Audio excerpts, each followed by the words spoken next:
Agora, e quando o cidadão recebe o alerta da Defesa Civil no celular, o que é recomendado fazer? Primeira coisa que o cidadão tem que ver é verificar a gravidade daquela mensagem, né? O que está escrito nela, se é algo mais grave, com menos intensidade ou mais intensidade. Então, assim, geralmente também a gente identifica também se há algum risco de deslizamento, algum risco de inundação, de alagamento.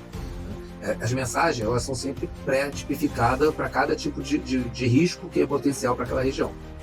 Verificou isso? O essencial é sempre procurar um local seguro, né? E o local seguro, você tem que pensar muito bem qual é esse local que você vai procurar, porque no caso de chuva intensa, você vai procurar um tipo de local. Se for um caso de inundação, você vai ter que procurar outro. Se for deslizamento, provavelmente você vai ter que sair do local que você está e procurar uma área plana, segura, que não tenha nenhum risco. Então, é sempre verificar aquilo que está na mensagem e depois procurar os órgãos da Defesa Civil que vão estar ofertando a melhor posição, o melhor local que ele vai procurar seguro para aquela situação. Govcast RJ. Govcast RJ.